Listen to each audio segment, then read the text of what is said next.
policy guys as well across the communication. So I think, Mariano, I might hand this one off to you if that's all right. Yeah, of course. So, I mean, the thing is, our website has existed for several years, and because the broader association is not for profit, I don't think SEO was something that we looked at. So it is the first time that we look at it as a team, and we found there is a lot of information on our website, like we said last week.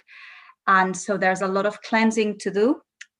So at the moment, we're at the very early stages of looking at what are the keywords that we need to have in the different topic areas, education being one of the relevant ones, because obviously the department itself is not for profit. So we are lucky that we get a lot of attention on that, but we're looking at the key terms. And I actually was just exchanging emails with Daisy this week as to how vague or specific the terms should be. And it was interesting. She said, you want to keep them vague to capture a wider audience, but you also need to be specific so that you've got a higher chance to rank higher.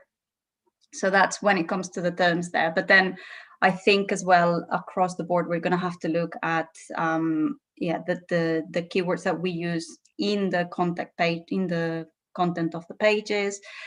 And then I think one thing that I don't know how we're going to sort out, but again, we're sort of externalizing this, is the links to other pages. Links to internal pages might be an easier one. And that's like I said, we're very much at the early stages. So like Ali said, I find it's very technical, and it's also very broad. Like, it affects a lot of things. It's the gut feeling I'm getting.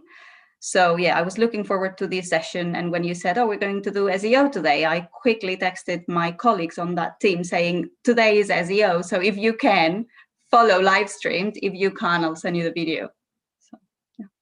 That's right. So look, a couple of things you said there, and Alice said as well. So yes, it is technical. And today I'm going to try and give you enough knowledge so you can kind of get a handle for what's going on, you know, in terms of technical SEO, and there's a huge amount. So obviously I can't give everything, but I'll give enough so that you can so you can know how to ask the right questions. And then the other thing you said was that it is quite broad, and the truth is it is become enormously broad, as by the end of this we'll see, because I'll sort of show a couple of examples. And it touches in on everything. So for me, the way, like the reason why this course is beneficial for people like yourselves who are into marketing, but you're not on the road to becoming an SEO specialist, is because it impacts content so much, and it's almost like a bit of SEO knowledge is sort of, you know, it's a key. It's going forward, I think, increasingly going to become a key skill for any marketeer who's got anything to do with creating content, which most marketers do. Should we come to Hannah next? Sure. Sorry, it always takes me a while to find the mute button and unmute myself. So I'm quite similar to Mark, to be honest, in that I know what it is, and I've got sort of like a basic understanding of that, but I haven't ever implemented it myself. And I know your team, Elliot, are doing some work on it at the moment. So it's slightly different for us as well, because we've got the website which has just gone live, but it's a mirror of a previous website that we had, and at that point nothing had been done on it, so we're looking to focus on that, but in terms of what we have done and my understanding of it, it's very, very minimal, to be honest. So really pleased that this is the session for this week. I'm looking forward to figuring out more about it, other than just what the letters stand for. All right, cool. We'll definitely be able to do that, Hannah. So let's, Flavio and Stefania, I'm guessing you guys haven't had much direct input because you don't have access to the site, but in terms of your knowledge of SEO, what does that look like? No, I mean, yes, again, we are being prepared. I mean, all the guidelines are given by the head office, so we have really little room to, I mean, we adapt it to our country. So for example, UK, but generally what we receive from Rome is already quite defined. I mean, so especially for the Western country, I can say culturally very similar. So of course, our colleagues in China and Japan, they adapted even more for their markets. But yeah, it's very little. I mean, yeah, we change very little, Stefania, don't we? I mean, for the content we receive from Rome. I mean, I think that Anna said it all for me. Yeah. Exactly the same. I know what it means, but I never actually put it in practice. That's okay. Then that's okay. We'll make sure we cover it for everyone. Just to clarify, Flavio, because international SEO is a thing. So are you saying? Okay, sorry. Then I need some more information as well. No, just so I understand. Yeah. So Rome will send you content, and it's up to you to put it on the UK and Ireland local. It's up to you to upload. Yeah, I mean, for instance, now we are doing a campaign that it has to be standard, uniform. I mean, all over globally. So of course you adapt it. So for instance, we choose the influencers who are going to implement the content of an Instagram campaign, because we know the influencers of this country. And in Brazil, they're going to choose their own. But the hashtags, the visuals are given by head office. Yeah. Okay. All right. Look. So thank you. Right. Let's get into it now. I'll share my screen. I'll share We'll start off. We'll start off relatively easily, and then we'll drop in some questions, and then we'll go get a bit more technical, and then we'll end with another group session. Okay, so thank you for sharing your thoughts there. There's a bit of there's a bit of a mix here. Some people are very new, some people know a bit, but we'll make sure we cater this for all of those people. So search engine SEO stands for search engine optimization, and when we talk about what it is, when you just to absolutely clarify, whatever you type into a Google search engine, normally you will get some ads, and those ads will always appear at the top of the search results. And we will be talking about Google AdWords PPC, so the advertising component of search marketing. That's different. We'll talk about that, in a week or two's time. What we're talking about here is search engine optimization, meaning the organic stuff. So just put really simply, the work that we do on our site and the technical structure of our site and the links back to our site, those three things together, all of them together, and lots more underneath those things, determines where our individual pages and or site will rank for given search terms. And obviously typically we'll rank for a large number of search terms, and some of them will rank very high, some of them will rank very low, some of them will be a bit in between. And the job of SEO, broadly speaking, is to increase the number of search terms that we're ranking for, and ideally maximize the number that we're ranking for in the first page. And then beyond that, the next KPI is maximize the number that we're appearing for in the first three results. And then a fourth KPI typically for Mintis projects will be how many position one results do we have. So again, while we're on this screen here, so whatever search term you type into Google, you will always get 10 organic results. So there's just two here showing on the screen, but it will always go down to 10. And then after you get the 10th natural result, you might even have some ads down the bottom as well, but you'll only have 10 organic natural results in. And then you have to go to the next page, and then there's page 2 results will be 11 to 20, and page 3 will be 21 to 30, and so on. And so when we talk about the position, it's quite often referred to as a SERP, S-E-R-P. So SEO specialists will refer to SERPs, and that's what they're talking about. It's just the position. And so, as I mentioned, we want SERPs between 1 and 10, which means we've got sort of first page 1 visibility. Because what you find is when you look at click-through rates, if you're in position 1 in the organic search, it might be up to 50% of people of a search will click through onto that page. If you're in position 10, you'll be down to sort of 1 or 2%. And then obviously you've got variations in between. So there's a material benefit to being further up the search results. Elliot, can I ask a question? Of course you can. And if you have this in a future slide, we can just defer until then. But when we're identifying these keywords, these search words, should that be driven by our content, or should we be writing content that drives the words, or is it a parallel process? Well, there's a bit. You're kind of right in both ways, but there's a bit missing before that. The keyword research, everyone's heard the term, but really the reason why you do it is to find out what people are searching for in your market who look like your target customers. So you do that bit first, then you write the content, and then you monitor those phrases that you're monitor those phrases you're targeting, and you do everything you can to improve them. But in terms of the practice of SEO, it's significantly content led, but as we'll see in some further slides, there's back-end technical stuff and then there's off-site stuff.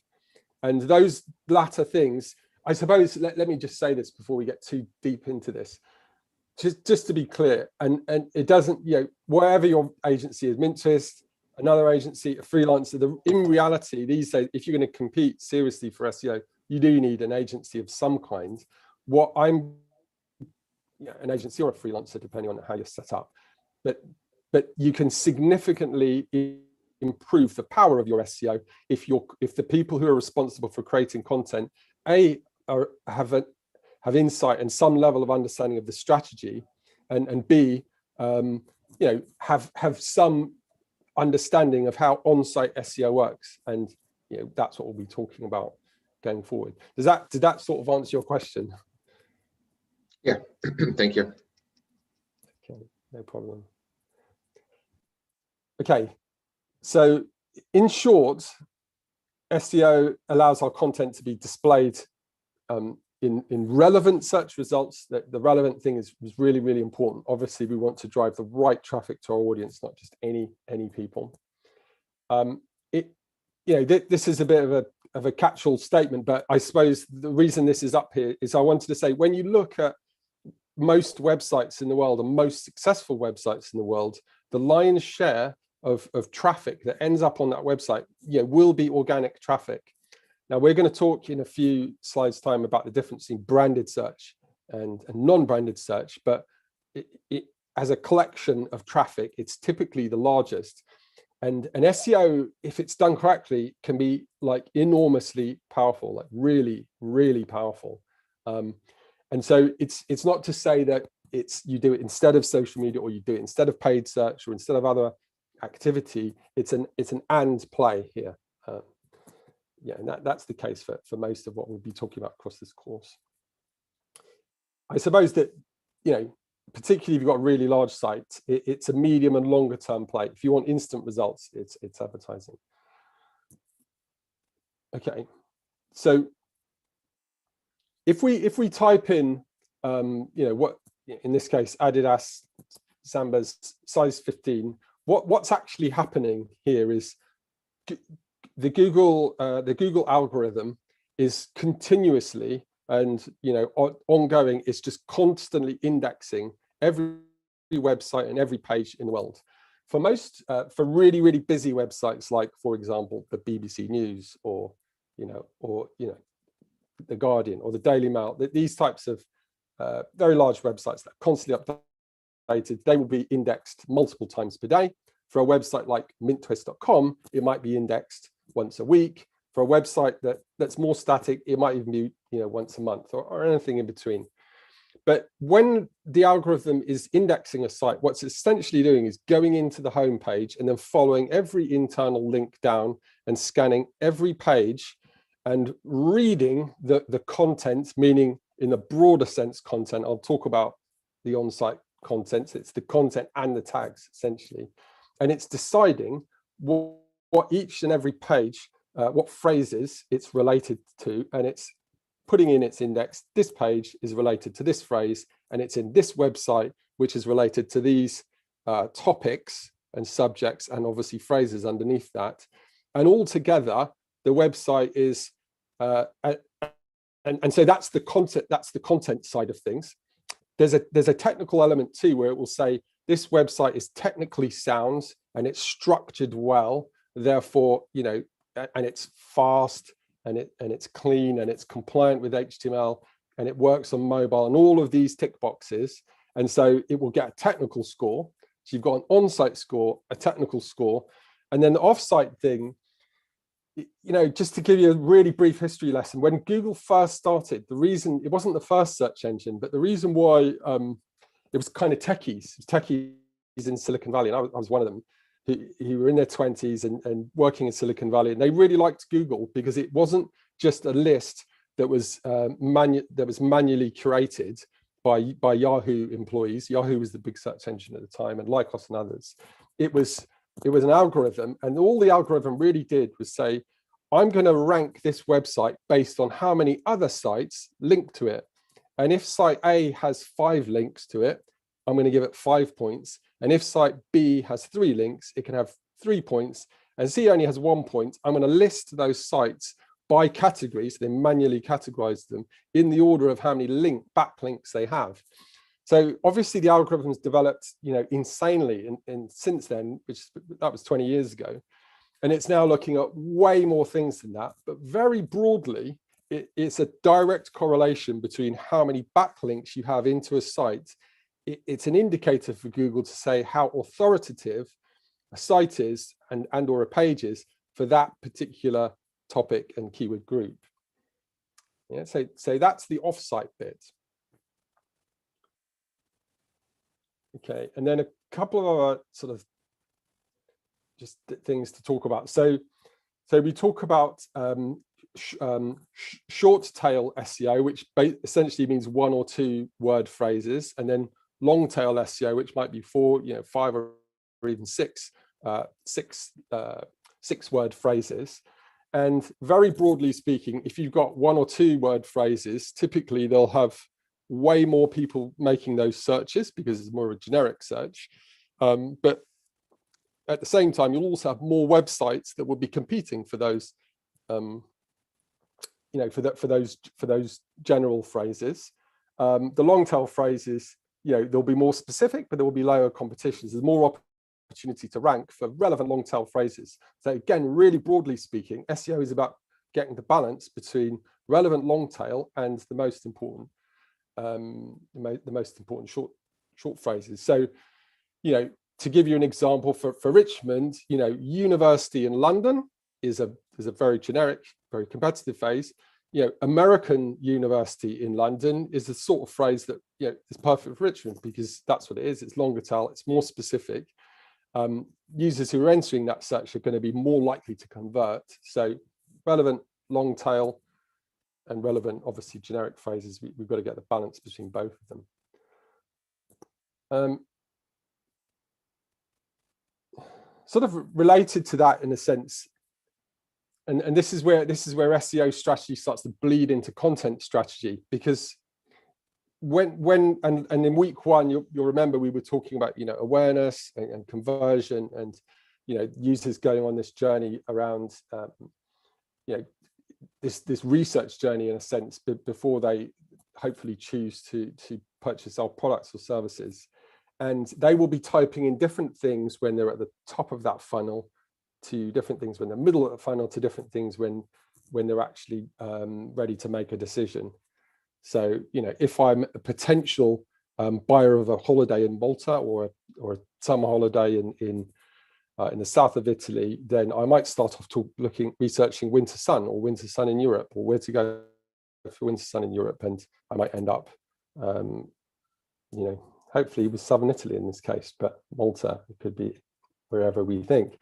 And then related to that, you've got these intent phrases. So if we're sort of anything to do with selling products, if I'm using the word buy in association with a relevant search phrase, then that's high intent, so we call high intent. And so again, that's a really great phrase to be ranking for, if you're in e-commerce. If you're an e-commerce setup, and there will be intent phrases that are relevant for all of our websites. And obviously, as you come down the funnel, typically you'll get smaller numbers of searches, but they will convert at a higher rate. Okay, I've thrown a bit at you there.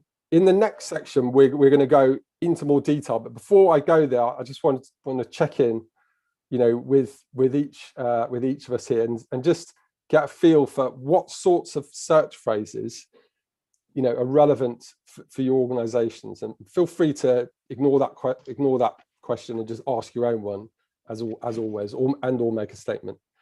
Elliot, could I just ask a quick question before we go on to that, please? It was just around, just trying to get my head around how it works. So obviously you start to rank the score, you start to rank higher as and when people are searching for a particular word and then ending up on your site. But is that on a unique visitor basis, or could I sit here all day, every day and click through onto my own page to boost my own ranking with the words? Okay, no. Obviously, I've got a job and I won't be able to do that, but just in principle. Yeah, so I suppose the starting premise is not exactly right. So it's not, SEO is not saying if lots of people hit my site, then I will rank number one. That is just one index of literally thousands.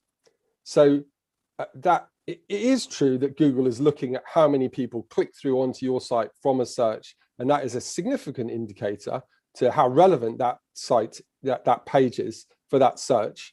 But if you, let's say, because Kinto Join's a relatively new site, and so if I'm typing in carpooling at this stage, it's going to be not on page one, it's going to be further down the list. So you typing in that search phrase and then going to page 4 and then clicking on it, you're going to be doing that for literally decades. You will never get to the top just by doing that. You have to do all of the other stuff, which is the on-site stuff, the technical stuff, and the off-site strategy as well. And in this next section, there's an infographic that sort of shows a lot of the indexes, and that will hopefully help you. But it just in this period of time, I'm going to give you the big chunky stuff, and those are the 3: off-site, on-site, technical. Brilliant. Okay, thank you. No worries. Flavio, what I know you're not working on the SEO, but what sort of phrases in terms of the B2B audience do you think are relevant for Italian tourism in UK? For the B2B, what could it be? We never even thought about that. What could it be? I mean, sorry, I didn't want to put you on the spot. Yeah, I suppose the better way to ask the question is when the intermediaries are speaking with you, what is it typically that they want? Well, we speak B2B, we speak with the operators as well as the media, so the press. So normally the operators ask us, of course, I mean, at the moment now, of course, everything about Italy and opening restriction and these kind of things. Generally, if we put them in contact with Italian operators or our events, so it's not about Italy itself or geographically or holidays, because they know Italy, so they're selling it. So it's not that they're not looking for information about the country. It's more about the trade in Italy, on who they can contact to in order to do business and these kind of things. As far as the press, Stefania, what do they ask you normally? I mean, what do you reckon? Well, obviously all information regarding tourism in Italy. So keywords would be tourism, Italy, Italian, cities that, Rome, Milan, holidays in Italy. I think you're right, Stefania, with these examples you just given. I just realized it was probably a bit of a silly question for me, because the truth is the B2B players in the UK would know who you are, and they know how to find you. So SEO is probably less relevant for that side of the business, much more relevant for the consumer side. They would have to search really for us, Italian Tourist Board. That's and they know where to find. For the consumers, if you feel like you've got inspirational, content, which I know you have, or there's particular regions of Italy which you want to promote, which I know you do, then that is a better example of an SEO play for you guys. Yeah. Okay. Alice and Brian, what sort of phrases are most important for you guys? Well, it's as you already said, it's like University London in London, or American University in London, studying in London or study abroad. It depends again if you target UK, EU or US. It's slightly different. And then again, also depends if you target UG and PG as well, or scholarships as well, for example. Yeah, just to keep it very simple. And what I wanted to say. We also do some around the Yeah. degrees too. So we'll use like undergraduate or graduate or bachelor's or course, bachelor like, of arts, BA, BS, course-specific course-specific search terms. If it's accounting, if it's finance, or is it marketing? Yeah. Fashion management, around those search terms as well. Yeah.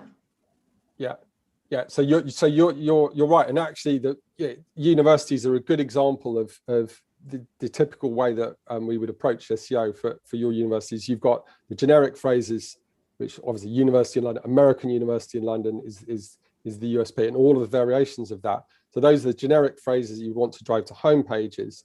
But then you've got you're going to have these sort of schools, almost, the school hubs, and then the individual courses that underpin them. And so there will be different categories of search phrases that we will be, our team will be targeting, or in an SEO strategy you would target, and you've got to build these content hubs. So last week we were talking about website and structure and how to structure the content and sitemaps. So if you have a well-designed site in terms of its architecture, it makes SEO more or easier and more effective, because you can have these, you've got the homepage, which is a generic landing page, and you've got all of these sub landing pages, which are gateways into specific areas of content. In your case, it's going to be the actual subject areas.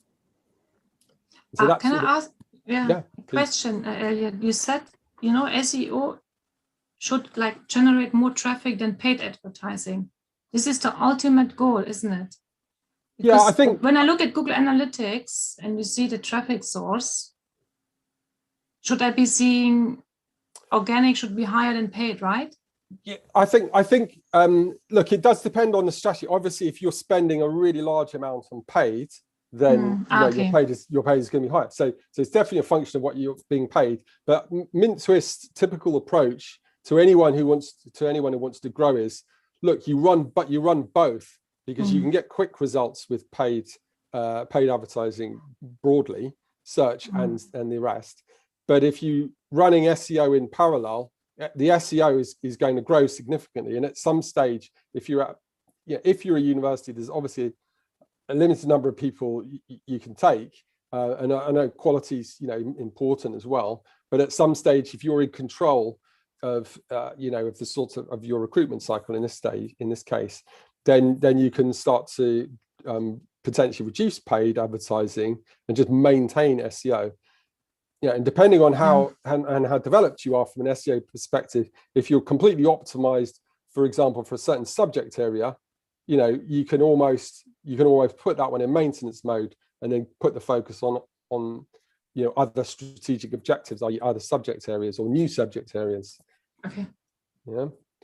So SEO for a university like you guys, it's a big project because you've got a big site and there's lots of content. You're going after lots of different audiences. But yeah, look, long term, we want you would want SEO traffic to be your primary objective, and then advertising is the cream on the top. Should we come to Mariona? Yeah, so I think actually our case is not that different from Alice's in that, well, I mean, we do have different topics that we cover. So then for the landing page of the association, obviously you've got words like IGMA but then you've got the main things that people tend to visit us for. So a lot of concepts related to green bond principles, social bonds, sustainability finance, repo, GMRA, that kind of thing. Then you go into each of the sections of the association, you've got the same. Now in education, for the landing page, we've got things like IGMA education we found, and that was something that I think the agency that is doing this is the one that we've got the website with, but I think with both them and with the word search we did for the Google Ads with you guys, we're finding that fixed income certificate, fixed income course are the terms that tend to perform best. But then we've got a lot of courses that are on slightly different topic areas. And at the moment, we're not looking at those. But I think once we go on a page-by-page basis, we will probably start entering them, things like that capital markets, primary, or then on others, repo. But yeah, I think our case is similar to what Alice was saying in that, or what you just said, that they have like different faculties. In our case, we've got different topics that we touch on. So that's my view. I don't know if Mark would agree. Yeah, I do. No, that was a good summary. My only thing that I was going to add was a reasonably, it might be an interesting kind of topic of conversation here, because for what we do, when we started working with an external marketing agency, which was Mint Twist, and we started about a year ago, up until this point, we'd never done any external marketing, right? All of our marketing had been done through mailings to internal databases. And, we're lucky that we've got a very big internal database to approach. And that was always very good. And so when we started with the external stuff, and we were looking for keywords of what we did, and we thought, okay, well, what we work in that is referred to internally is something called the primary market, the secondary market. And we pretty quickly realized that whilst we use these terms internally and we were putting these on our ads, they weren't necessarily the same terms that people externally were using to search, right? So when we talk about the secondary market, most other people talk about fixed income, right? So because it's basically people on the buy and sell side buying these type of products, fixed income products. They don't necessarily refer to it as a secondary market. And the same thing with when people who want to issue bonds, issuers and investors who are looking at issuing, issuers who are looking to issue bonds. Internally, we call this the primary market, but they may not call it that. They may call it debt capital markets, for example, or DCM. And so we had to kind of have a look at what we were doing and change quite a bit of our wording to reflect what other people thought as opposed to what we used internally. So I thought that was kind of interesting. But yeah, that is why it is interesting, but it's also it's a really relevant point, because what we're going to talk about in a minute is the basics of how to actually do this stuff. And what Google's saying, that because obviously I said 20 years ago it's really basic, just about backlinks. Now it's Google wants to reward the people who are genuinely creating the best content, and what best content means, the most relevant in terms of what the user, the person initiating search is actually what they want the answer to, or what they want to find out about. And so the way that Google does that is, yes, the search term is really, really important, but actually the semantically linked phrases, which, linked phrases that are related to that term, if there's a good collection, a holistic collection of relevant phrases on that particular page, then that's a really good thing. So, you mentioned some technical terms there from your industry that I'm struggling to remember, but debt capital market is the same as primary market. Very good. Yeah, absolutely right. Okay, so if you're saying, and the question you said was absolutely right. So we definitely need to reflect what people are actually searching for. So go back to Brian's question right at the start. He's right. If we're trying to target British people, we want to use the British phrase. If we're trying to target American people, we want to use the American phrase. In your case, if we're targeting people who are searching for in that way, we've got to use the phrase that they're going to be using. Having said that, we can use the semantically related technical secondary market phrase within the context of that page. And that is not a bad thing. That's a good thing. It's a good thing. But we definitely need to be clear about what the key phrase is. And then we keep that key phrase in mind when we're building the title and the H1 and the first paragraph. And I'll talk about how it feeds into metadata and other things in just a moment. Okay, so in this next section, I'm going to go through this quite a lot, but I figured just based on how it went Monday, which was really good, it's kind of, I think it will be good for me just to go through all of this stuff. do ask a question as we go through. Definitely, please do ask a question as you go through. I would like that, or just note them down, and we'll speak at the end. So this chunk that I'm going to do now is essentially the last chunk, and then we'll go into sort of chat, and then we'll be finished on time or early today. But before I go into this section, is there any questions around search phrases and what you should do or don't want to do? I actually have a question, Elliot, if that's okay. And I've got kind of like a point and then a question. But just to go back to Mark's point around internal and external, that's definitely something that we're going through at the moment, because we very much see our particular product that I look after, so Kinto Join, as a corporate carpooling platform, and so does all Toyota globally. That's what we know it as, because that's how we've defined it. But the reality is, if you're a day-to-day employee or consumer, chances are you would call that car sharing. And to us internally, car sharing is a completely different Kinto product that's got, it's a different app. And that's something that we really need to get our heads around, to understand actually how we differentiate between those two products that we offer, because we're going to end up with getting people on the wrong sites. So yeah, just a point to say that actually is happening in our industry as well, and it's probably true of most industries. Yeah. Look, it's definitely a really good point you're making, because you're right. Corporate carpooling and car sharing, it's going to, in the minds of most consumers at the moment, it's kind of lumped together. I know you've done some research, and we've had internal conversations about that. So probably in the short and medium term, you're going to have to almost compete with some of those consumer focused players. So that the question really is, to what extent are we going to use SEO to do that? My feeling is that it's always best to be absolutely clear about what your key generic terms are. And it might not be exactly corporate carpooling, but carpooling connected with any phrase that's referencing anything to do with business or organizations or work or corporate, would be really, really important, so that in the end, in the future, when corporate carpooling is much more widely understood than it is today, that we're going to dominate that position, we're going to own that position, and we won't be drawn into competing with some of the really big globally known B2C players that already have a big footprint for the more generic term of cost sharing. Yeah, absolutely.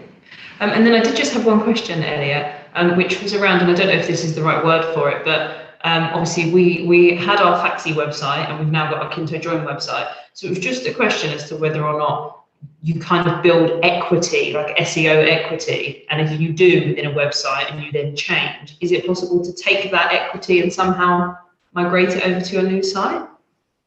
Yes, and yes, and also I did mention it to Matthew as well, but but yeah, look, you can do that, and you should do that, because if you build up a website, it will, even if you're not actively doing SEO, it will organically be ranked, certainly for branded search terms, and in order to take them over, when you build a new site, you can build a new site however you want, but in order to take the SEO juice across, you create something called 301 redirects.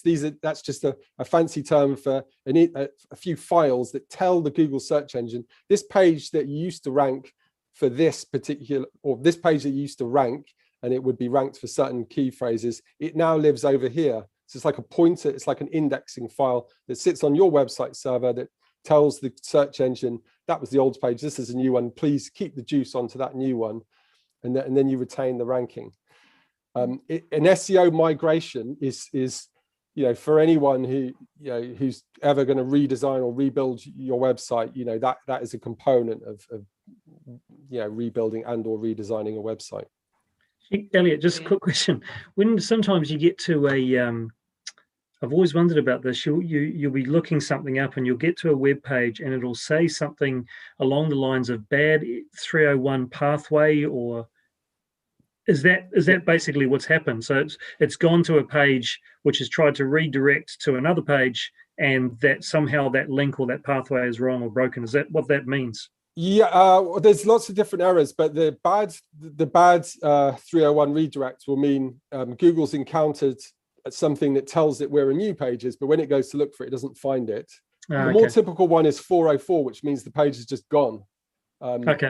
Which is also, if that's off the back of an organic search, then that's a bad thing, because whoever is that website owner, they either change. We spoke about page deletion, didn't we, last week? So you might intentionally delete a page, but it's unlikely you would delete pages that have any sort of meaningful ranking. So if you're clicking through, I'm getting a bit technical already here, but if you do a search and a page is ranking in the first page, and you as a consumer, as a customer, I'm saying now, are interested in seeing what's on that page, it implies that it shouldn't have been deleted, and if it was changed, it should have had a 301 redirect. Right. Okay. Yeah. No. I was just wondering. As soon as you said that phrase, something clicked, and I was just actually wanted to check. Yeah. So we spoke. Look, like I say, it's a big topic, but an SEO audit will look at lots of things. But broken links and missing pages by themselves is not necessarily a problem. But if they're broken links or missing pages that have SEO value, then it's a problem. And if you fix it quick enough, you can retain that SEO value. If you don't, at some stage, the Google index will just delete the page. Elliot, I have a question when it comes to key terms, and I'm not sure if it's an odd one, but one thing I keep trying to look at, information about SEO. I'm just trying to know what is the right balance of how much detail and how many terms you have in each of the pages. And because for us, it's the first time we do it, I mean, I always refer back to management, but I always think, are we doing enough? Am I overdoing it? Am I overthinking it? I never know what the right balance is to make sure I've got best performance. So if you've got a page talking about debt capital markets is our most important phrase. I would say, 3, 4, 5 times. If you do it too much, it's called keyword stuffing. In the olden days, you could mention it 25 times and you'll go higher. But for a long time now, it's been called keyword stuffing. So definitely use it in the right places. I'm going to show you that in a moment. And use it in the text, but don't, 3, 4, 5 times. If it reads weird, to you, then it's probably too much. Does that answer the question? Yeah, but also, I mean, like when you put the key terms on the back end of the website, you can put the key terms through by which that page should be indexed, right? Yeah, you can, but the tags, I'm not talking about the tags, I'm talking about the visible text here, yeah. Oh, okay. Yeah. Okay. Yeah. Is there any other questions? Okay.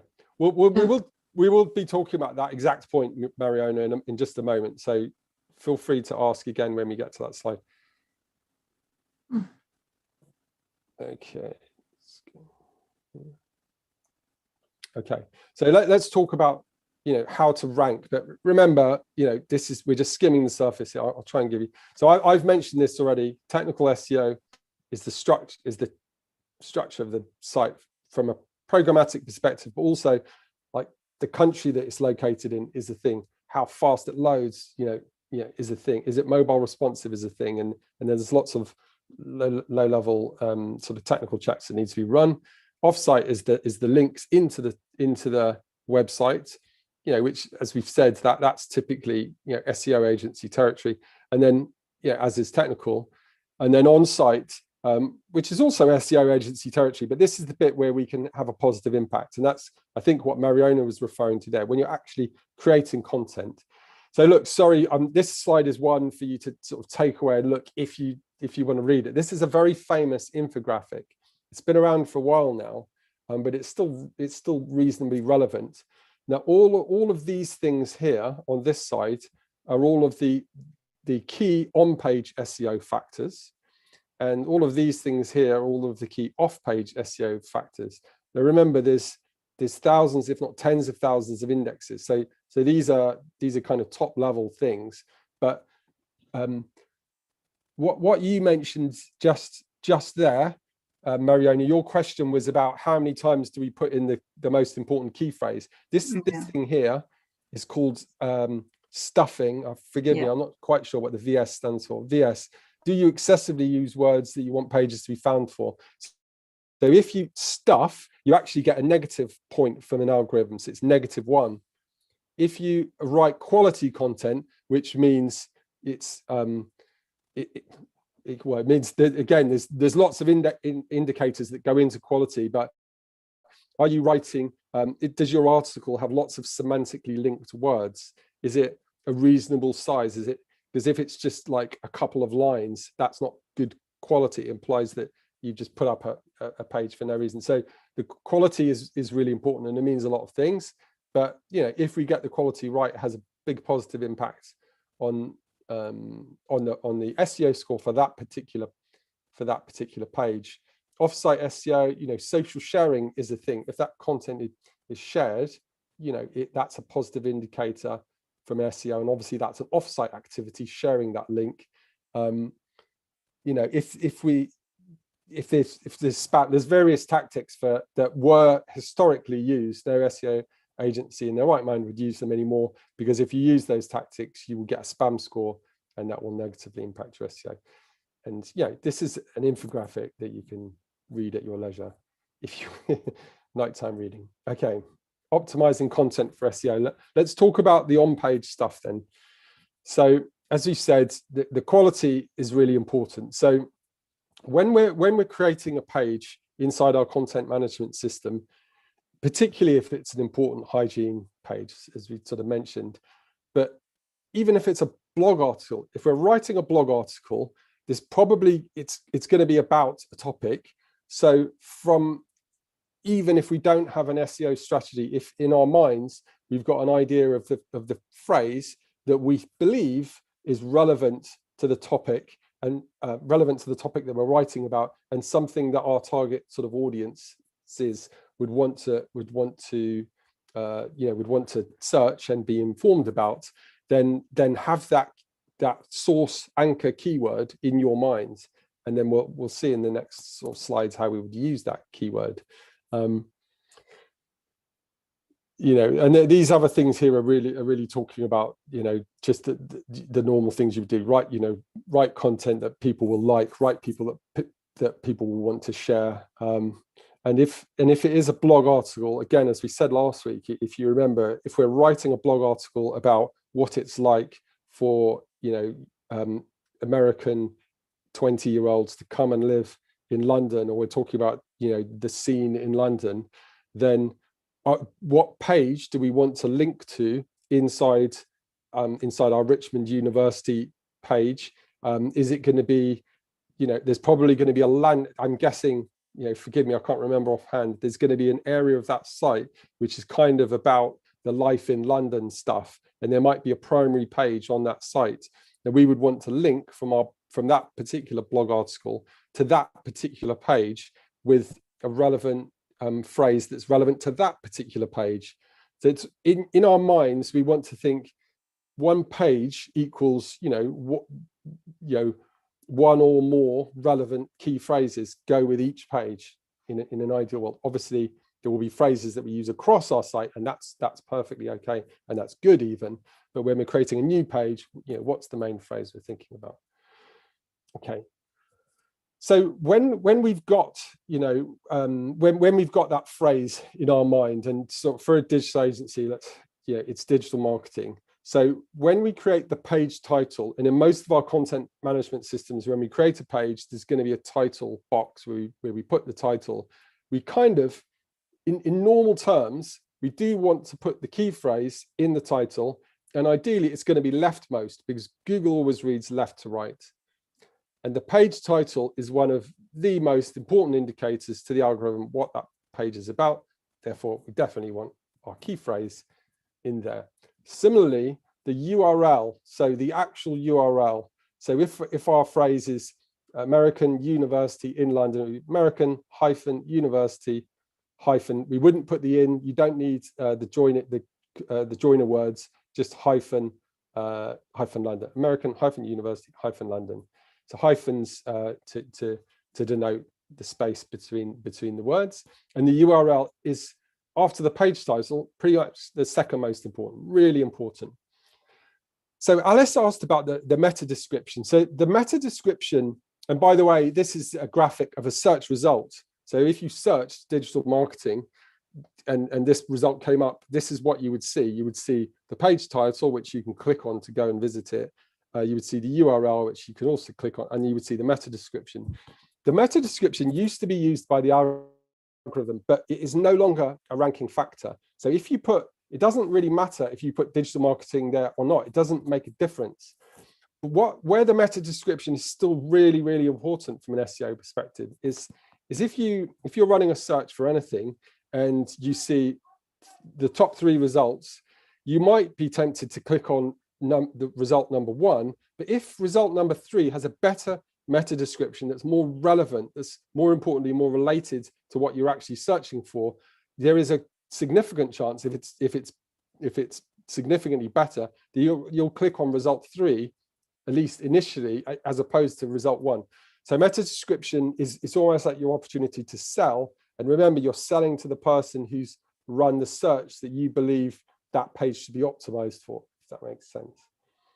And then because of what Hannah said, and Hannah's absolutely right, if there are, in large numbers, and by the way, Hannah, I didn't ask the first part of your question. You said, does it need to be unique people? Yes, it does need to be unique people. If one person clicks on a page 1,000 times, it's not as good as 1,000 people clicking on that page after search, and Google does see that. So the meta description is going to motivate a higher click-through rate from the search results page, and that will in turn feed back into the score for that page. So meta description indirectly positively affects SEO, but not directly. The page title, as we've said, that's pulled through from the results. And then the H1 tag, which is the header, the main header of a page. Again, this is a blog article here, but if we were clicking through into digital marketing page, you would want to have digital marketing in the main header, in the H1. And by the way, a web page, for it to be HTML compliant, should only have one header, only have one H1. If you have more than one, it's seen as a bad HTML, which will negatively impact your score a little bit. Sorry, can I ask you something? Yes. The title, does it need to be the same? I mean, the title of the page title that you find on Google, and then the actual title when you click on the page, does it need to be the same, or you can hide it somehow? It's just to searching purposes. I don't know if you get what I mean. Yeah, no, I do. No, I do. So the actual page title is a tag on a web page that if you've got a content management system, it will typically have a title. So whatever you put in there, it's going to get pulled onto the results page. The right. H1 is slightly different, Flavio. So the H1 will be once you actually get into the body of the text. Oh, I see. Okay. So and there you can obviously be a bit more descriptive. Right. You can go a bit longer if you want. Well, not necessarily, but so the answer to your question is it doesn't have to be the same. But what I'm really saying is, if you want to optimize that page for SEO as well as you can, the H1 would have the key phrase somewhere in there, and ideally leftmost. The page title definitely has it in there, and the URL definitely has it in there. Okay, thanks. Okay, I think I sort of spoke through this stuff. Page titles, are really important, and we can sort of dig in more at the end because there's a bit more content I want to get through. Meta descriptions, as we said, not a direct SEO factor, but indirectly they work. Just remember the search results page will show up to 160 characters. I don't think it goes more than that, even though you can enter more in most CMSs. And then we've mentioned H1, but they're also H2. So H2 is subheading, and then H3 is subheading. So these things also have an impact on SEO. But as I mentioned, the most important one, page title, second most URL, third most H1, and then really it's the body of the text. Okay, so if I just talk now about a mini approach to optimizing a page, let's say. Now, I'm definitely not suggesting that you kind of go away and ask all the people doing content to do this, but it's just, it's an FY, so that you know sort of the process. So I said, have in your mind an example, of the keywords. In an ideal world, you're going to have a keyword strategy, and there are going to be keywords that are predetermined for the most important pages on your site. So keyword research produces a keyword strategy, and then LSI, this is the I've forgotten what the L and the I stand for, but these are the semantically linked keywords that are linked to your primary keywords, and these are the ones that you would use in the body of the text. Okay, so the primary keyword and alternative keywords, they're going to come from that research, and then you write your content, as you always should. Content is for real world users, and we want to sort of write it in that way. And then we can do the metadata optimization, which is the stuff I was talking about then. So the tags areas, and I'll talk about a few more as we get into it. So keyword research, sorry, just in the on your screens, could you just put your hands up if you've seen anything like this sort of output? So keyword research, there's lots of different tools that you can use, that SEO agencies will use. Some of them are, well, most of them are relatively, really good and really powerful and all the rest of it. But broadly, they're going to all pull out the similar sorts of things. It's going to be a list of keywords that's related to a source keyword that you put in here. And it's going to give you two things. It's going to give you the volume, and the volume means how many unique people on a month, on an average month, in the country that you specified, have made that search on Google. And it will tell you on Google. Obviously, it can't look at Bing and Yahoo and the other search engines. So that's the volume. And then the difficulty is a aggregated score that's looking at all of the other pages and their technical SEO score, their page score, and their content scores. And it's aggregating them about how hard it will be to overtake them. So it's a relative number, and the idea really is that obviously you look at, depending on the site, you might look at thousands of key phrases for the different sort of groups in your site or hubs or topics, and then you look and you find the best opportunity from a difficulty versus relevancy perspective. Now, there are certain phrases that you're going to want to go for, regardless, but then you've got a whole big second batch of phrases that, that we could go for, but we need an off-site SEO strategy and an on-site strategy working in harmony to grow those sort of middle-level opportunities where we might be sitting on page 2 and we've got an opportunity to get to page 1 and then to the top 3 positions, and over time you execute a strategy to do that.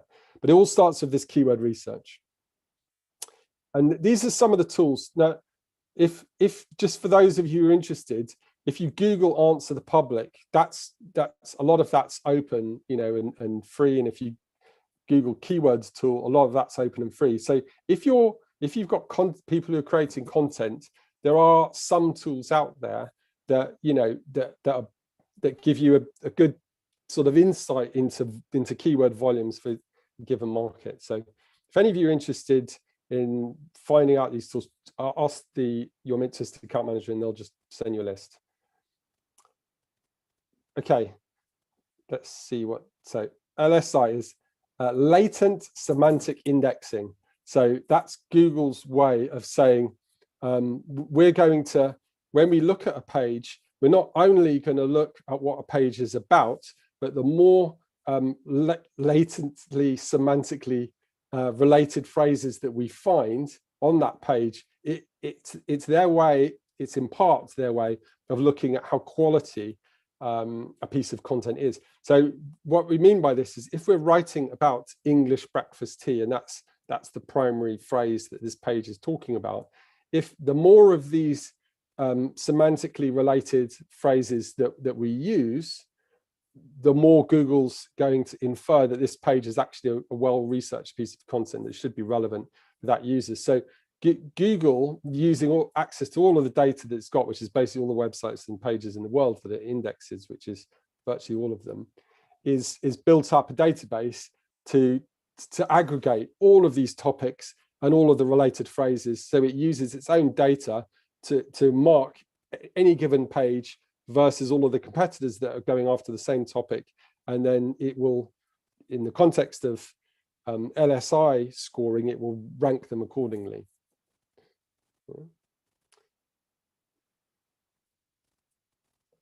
So,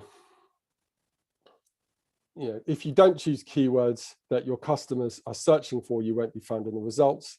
But Google scans different components of your site to find keywords. So once it finds keywords that are semantically related to your core phrase, that's going to positively impact your optimization for that phrase. And as we've sort of already touched on, title tag is really important, URL, the actual content itself. The other tags that are available to us, certainly from a content management system, the main one for me that I always sort of to talk to people about is when you've got the opportunity to upload an image or even a video that you're embedding. When you do that inside content management systems, they'll typically pop up these sort of boxes, and there will be an image title tag and an image description, an image alt tab. And quite often it's sort of tempting just to sort of either not put anything in them or just quickly write something because you're in a hurry and you just want to save the page and move on to your next task. But those image tags, and tags for anything you're embedding really, but images is a common one. They if you put in the core phrase into those tag areas, then it will again positively reinforce that particular page for that particular to rank for that particular result. The other benefit you get is, remember, Google also has the image tab, and actually it will score images also based specifically on that tagging. So increasingly that's an opportunity to get more exposure in terms of people who are searching for relevant content.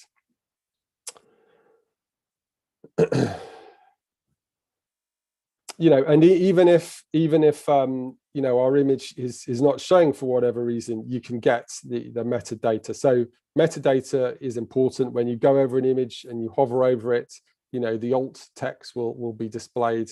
It's important for screen readers, for people who have visual impairments, and it makes a web page more accessible in the broader sense, and not just more accessible from a search exposure sense. Okay, so I've spoken about external links. So we've got the basics. So let me just build on it a little bit more. So if we're saying that a particular page is about, well, it doesn't matter what it's about. And we've said that if that page has external sites linking to it, meaning from the BBC News, there's a link to this landing page, and from Minterest.com, there's a link to this particular page. It doesn't matter if it's a landing page or whatever page it is. We're saying that Google's going to find those links, because remember, it's crawling every site, so it knows about those links.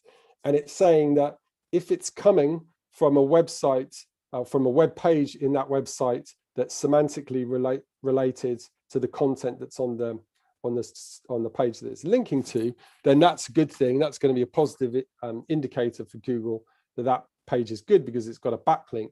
But remember, I mentioned that the technical SEO. So broadly, technical SEO feeds into something called domain rating. So domain rating is a score from 0 to 100, and it's something like if you've got a score over 50, then you're in like the top 10% of websites in the world. So it's kind of algorithmic, because you get nearer to 100, you get like hardly. I don't think I'm not even sure if there is a page that's 100. I think Google's 99 or something like that. Facebook 98, that type of thing. So BBC News will be about 91 or 92 or something like that. So that's going to have a really high domain rating. Minterest, I don't know, is about 50. It's a lower domain rating. So domain rating, it's about, normally it's related to how big and how widely used your site. So it's not the only factor, but it's the main one. It needs to be a really big site. So clearly a link from a really big site is worth much more than a link from a medium site, which is worth more than a link from a lower value site. So not all external links are equal. But as long as it's an external link from a non-spammy page, then you're going to get a boost in authority. One of the spam tactics is you can build spammy links very easily, but that, as we saw earlier on, will actually negatively impact the destination page. So if a destination page has links to it from spammy pages, part of an upfront piece of work for an SEO project might be to remove those links, which can be done by Webmaster Tools. So we'll just leave some time for conversation. I'll just give you a few more sort of points to note. Sorry, I've thrown a lot at you, I'm conscious. But I just wanted to make one thing clear. If you've got two sites that are exactly the same, site A and site B, if site A has blog posts with internal links that link, let's say a page, a particular page in site A, if it has blog posts, and they can be on-site and or off-site external links as well, because it's got links coming into it, that will make that particular page in that particular site, if all else was equal, this would rank higher than site B. Just to clarify the point, because some of you might be asking, an internal link from one of our own blog articles that's on our own page to our own service or product page is not as valuable as a link that's coming from an external page. In fact, it's not really close. It is valuable, but not as valuable as external linking.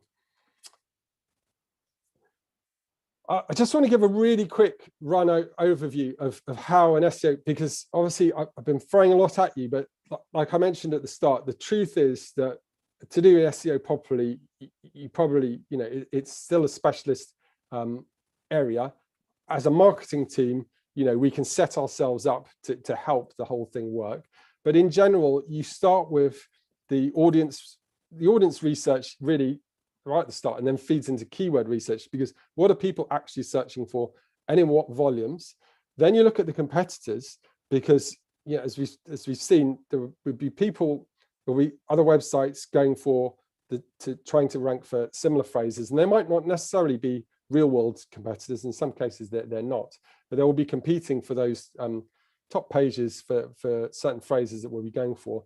If we can look at competitors using the tools I referred to earlier, you can see you can see lots of things, but one of the main things you can see is where are they building external links from? First of all, how are they ranking for the phrases that we're going after? Where are they getting their links from? What's their domain rating? So if we can understand where we sit versus our competitors, we can do the things that they're doing well to lift us up. If we see that they're missing a trick, or they're missing a trick and competitor B is doing that trick, we can make use of that opportunity, and you can start to have an idea. You can see how many links, how many backlinks they've got. If they've got 20, then we can assume if we get 21 of a similar quality, then we might overtake them. So you can have quite an objective idea after you've done these first two steps about what phrases you can realistically go after, given the knowledge that you now have about the competition. And so once you decide which phrases you're going to go after, that kind of feeds into the content strategy, because if we've got a whole bunch of topics here that we know we can compete for, well, it means we kind of need some content as the fuel to be able to go and build the on-site value that we need. But we also can potentially use that same content to build external links, which is the entry points here. And then it's an ongoing process really of content creation and optimization and backlink building, and that's how an SEO project works. Typically these three, this first part is kind of a one-off upfront piece, and then the rest of it is ongoing work. Right, the last slide before we go into questions. I just want to give you this because it's interesting. There's something called featured snippets. So, and you'll probably notice when you run a search on Google now, quite often you're going to see supplementary bits of information depending on the search that you write. For example, some of you might have seen, if you type in something really specific like how to tie shoelaces, Google will render a video, typically a YouTube video, but not only, and not only will it show you the video, it will actually show you this little arrow here is the point in the video that Google has determined that it gives you the actual core bit of detail that you need in order to learn how to tie a shoelace. And so this is an example of a featured snippet, because this is not a classic search result. It's Google using its own, Google's building up knowledge of the world, and it's using that to rank search engine results, but it's also using it to try and get discrete answers to specific questions, so that instead of pointing you to a website, it can just give you the answer to its question. Some of you might know that Google's kind of stated objective is something along the lines of, you know, knowing exactly what you want even before you know it, based on its understanding of your behavior and all the rest of it. And this is the first step on that journey. It's like giving you a direct answer to a direct question. How to change a tire, instead of just giving you the page and telling you to click onto it, it's actually pulling out the bits of content that are in that page. This is content from that page, but it's giving you a numbered list that tells you the steps of changing a car. Now, the other thing, let me just drop out of this slide just now. Let's go, oops, not that one. Right, so if I let's go to this one first. If I say who is ICMA, it's going to, the top level answer, this is a featured snippet here. So yes, there's a link to ICMA group, you know, as you would expect. This is a branded search. We've used the ICMA in the search terms. You would expect this to come up here. But actually, what it's done, it's pulled this bit of text out of the About ICMA page, and it's presenting that as a direct answer to a direct question. And this is a featured snippet. Now, the other thing to know is if you at home, or I now just put this microphone on and you spoke that into the search results, it's going to speak this answer to you. So featured snippets are also what's going to drive the future of a voice search that we sort of touched on last week. Another example is American University in London. Well, thankfully, luckily, we're ranking #1, but that's obviously a paid result there. This is probably something most of you have seen. Again, this stuff is featured snippets. So it's giving you semantically related questions, and it's pulling data from pages that it thinks gives the best answer to those questions. This is not, you know, exactly the same. This is something slightly related called knowledge graph. But all of this, you know, this is obviously a map showing you some universities. But all of these results, they're called featured snippets, but SEO people are referring to them these days as what we call page zero results, because it's extra exposure that you can get on the first page of a search result without having necessarily to be in the top 10 organic search results. And featured snippets are going to become an increasingly widely used feature, and that is the end of the chunk. So sorry, like I said, I've now threw a lot at you there. Are there any questions or comments? When you see the people also ask, and there are 4 or 5 different questions there, Google takes it from the main website they found, you said, doesn't it? So where does Google find the answers, basically? Yeah, so you'll typically see that if you ask a question inside Google, Google's going to remember, it's building up this index of everything that everyone cites. It's going to say, here's a related question, and the answer, the best answer we've found to that related question is this chunk of text from this particular website. Now remember, that's not something that someone in Google has just sat there and just decided that that's the best answer. That is the algorithm that we've sort of been touching on here. It's working out what is the best answer. Moreover, it might decide tomorrow there's another website which has a better score, that's better set up, it's better structured, it gives a better answer to the same question. So it's not a static thing. This is AI, this is artificial intelligence powered stuff here. But we obviously, you know, we understand Google shares how, like, broadly how the algorithm works broadly with the SEO community. So you kind of know broadly what to do, but the broad guidance for us as marketers, and actually for anyone, is to write the right content, and it's focused around a specific key phrase and or question and semantically related phrases. Thanks. Elliot, I have a question. Going back to the blog content, which is great, yes, writing blogs and posting blogs, which we do like for past 3 months, it has really increased with our students. And like every other week we get a blog and we put it on our website. We have one page specifically dedicated to blogs and also posted on social media. But what I'm missing is like, what's the result really? You know, it's I don't have any, it's not really tangible. Or do I need to go into Google Analytics and see what's happening to this page? Yeah, I mean, you always say, oh, great, you know, it's great. We have another blog is coming. It's great. But what does that actually mean? All these blogs are coming in. Yeah. Just to say, I will answer the question directly, but in the last week, we're going to talk about analytics, and we will spend a section where we'll look at the value of blog pages. So, but to answer your question properly, if they're well written over time, they will rank for normally long tail searches, and they will act as landing pages into your site. So remember at the start, I said SEO is about increasing your footprint. So blog pages is a great way of increasing your footprint. Some blog pages, as you'll see, we've been to write a blog article about every 2 weeks. We've got some that are 5 years old that are still bringing in significant numbers of traffic. It's not necessarily highly converting traffic, but it's a big positive signal for SEO. So that's one thing.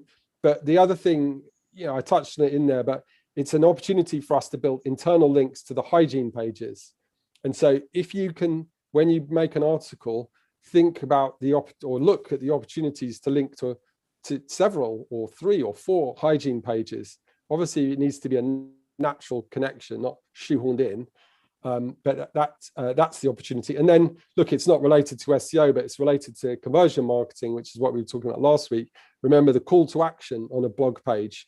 Come and check out our open day or download a prospectus. You can have the call to actions in the blog articles as well. So it's those 3 things. Really you see, but we don't have, it's a call to action in the blog. Yeah, you should do. Students, they write blogs about their experience or whatsoever, but we don't have actually the call to action there. Yeah, okay. It will help, relevant call to action at the top and bottom. Okay, thank you. All right.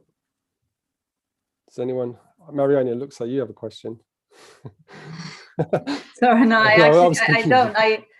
I thought this was very, very interesting.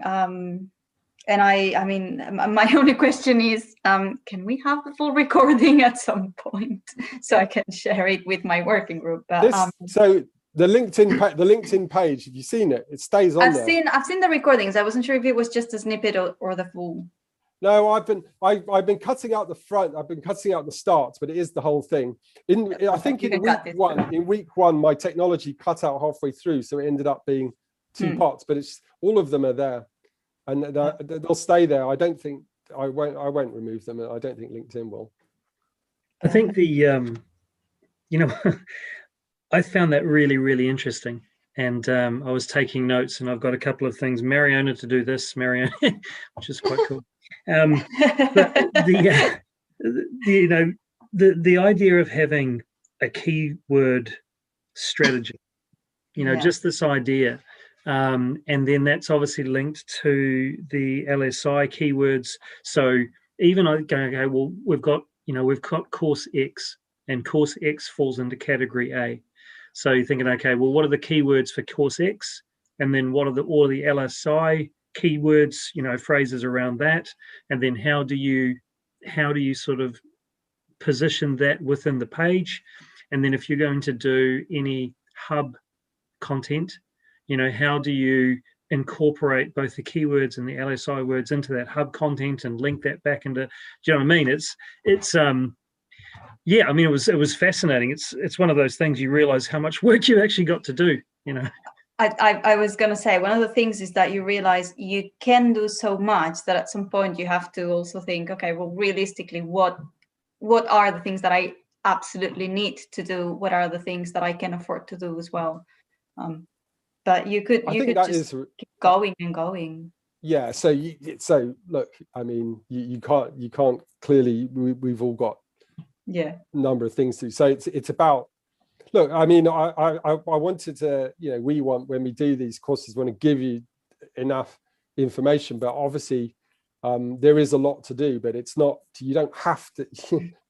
It's great to do if you've got the resources, but it's about priorities, isn't it? But that's, look, I mean, that's all business, right? Everyone has finite resources, and we all have to learn to allocate our resources most effectively. But I think this was genuinely really interesting stuff, and I think there is a lot to go on. I was actually just thinking about the blogs again, and thinking, would having YouTube content have the same sort of effect as blogs? So yeah, look, in short, yes. So YouTube's obviously owned by Google, but and that's part of the reason. But if you embed YouTube, and there's something called YouTube SEO now. So if you've got YouTube content and a YouTube channel, you can optimize it for SEO, because there's obviously videos rank, but also it can definitely positively impact the main site, and it does increasingly. Okay. Well, because that's something that's a project that I'm going to be working on the next few weeks with someone else, and creating a bunch of content that will eventually, as well as sitting on our webpage, will also sit on YouTube, and there'll be links between. So it was interesting to see that kind of the power of the link, I suppose, more than anything else. Yeah. It goes back to what we were saying at the start, Mike. It's like SEO, like it's becoming quite sort of all-encompassing. So it's almost any content you're putting out onto the web, you can, one way or another, it can positively impact the SEO of your main site. Right. Okay. Any questions from anyone else? All right.